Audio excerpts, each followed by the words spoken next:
ఈ బ్లౌజ్ చూసాక నాకైతే అసలు మాటలే రాలేదండి. అంత ఘోరంగా ఉంది స్టిచ్చింగ్ అయితే. ఇది అసలు స్టిచ్చింగే అనరు. కొత్తగా నేర్చుకున్న వాళ్ళు కూడా ఇంత ఘోరంగా అయితే స్టిచ్ చేయరు. చూడండి అసలు లైనింగ్ క్లాత్‌కి, మెయిన్ ఫ్యాబ్రిక్‌కి సంబంధమే లేదు. ఇది మనకు ఒక రీసెంట్‌గా మనకు దగ్గర కొత్తగా స్టిచ్ చేయించుకున్న కస్టమరు ఒక 6 మంత్స్ బ్యాక్ ఎక్కడో బయట స్టిచ్ చేయించారంట. అసలు శారీలో బ్లౌజు కాస్ట్‌లీ శారీ పాపము ఐ థింక్ 4000 5000 కాస్ట్‌లీ శారీ. శారీలో బ్లౌజ్‌ని ఇలా స్టిచ్ చేశారంట.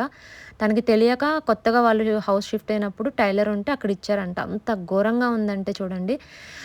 అండ్ నెక్ షేప్ రాలేదనేసి ఏదో లేస్ వేసిందంటండి. ఆ లేస్ కూడా ఎంత ఘోరంగా ఉందంటే అవి కూడా కరెక్ట్‌గా చూడండి 2 ఒక షేప్ లేవు.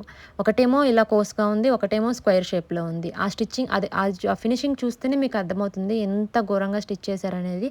ఇంకా హ్యాంగింగ్స్ అయితే అసలు చెప్పనవసరం లేదు. అవైతే ఇంత 100 మెలికలు తిరిగిపోయి ఉన్నాయి. అసలు వాటిని హ్యాంగింగ్స్ అని అంటారో అని కూడా నాకు తెలీదు.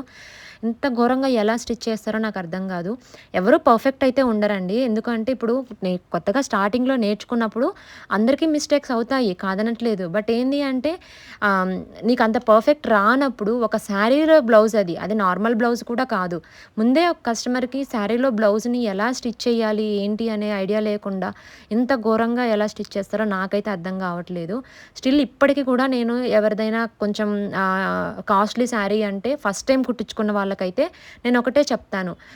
ఫస్ట్ నార్మల్ ఏదైనా బ్లౌజ్ ఇవ్వండి. మీకు ఫిట్ అయింది అంటేనే తర్వాత ఇవ్వండి అననేసి చెప్తాను. ఎందుకంటే బ్లౌజెస్ అనేది అందరికీ సెట్ అవ్వండి. ఎంత బాగా స్టిచ్ చేసే వాళ్ళైనా ఎక్కడో దగ్గర మిస్టేక్ వస్తుందనమాట.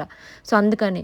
బట్ ఈమె ధైర్యానికైతే చాలా మెచ్చుకోవచ్చండి. ఇంత కాస్ట్‌లీ శారీని అసలు స్టిచ్చింగ్ రాకుండా ఎంత ఘోరంగా స్టిచ్ చేసిందో. అసలు ఆ ప్రిన్స్ కట్ అయితే చూడండి ఒక షేప్ లేదు, ఏమీ లేదు. తనకి ఇష్టం వచ్చినట్లు ఏదో లైన్ గీసినట్టు కుట్టి పడేసింది.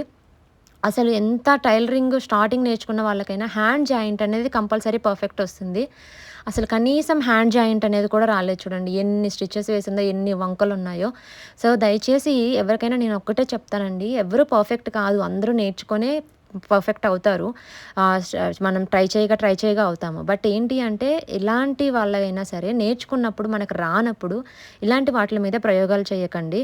ఎందుకు అంటే ఇంత కాస్ట్‌లీ శారీస్ వాళ్ళు మళ్ళీ ఇప్పుడు బ్లౌజ్ సెపరేట్‌గా తీసుకొని స్టిచ్ చేయించుకోవాలంటే వాళ్ళకి డబుల్ వర్కే కదా పాపము. ఇంక కస్టమర్ ఏం చేయలేక ఆ శారీని అలానే పక్కన పెట్టేసిందంట. ఇంకా ఇదైతే నాకు తీసుకొచ్చి అక్క సేమ్ ఫ్యాబ్రిక్‌లో ఏదైనా బ్లౌజ్ తీసుకొని మీరు స్టిచ్ చేయండి. మీరు కుట్టింది నాకు పర్ఫెక్ట్‌గా సెట్ అయింది అని చెప్పింది. నేను ఇంకొక విడిగా క్లాత్ తీసుకొని స్టిచ్ చేశాను. సో, మనం స్టిచ్ చేసినది ఎలా ఉంది అండ్ ఫినిషింగ్ ఎలా ఉంది అనేది నెక్స్ట్ వీడియోలో చూపిస్తాను. ఈ బ్లౌజ్‌లో ఉన్న శారీ బోర్డర్‌ని కట్ చేసి ఆ బ్లౌజ్‌కి అటాచ్ చేసి సేమ్ శారీలో బ్లౌజ్ లాగే ఫినిషింగ్ అనేది ఇచ్చాననమాట. అది నెక్స్ట్ వీడియోలో చూద్దాం.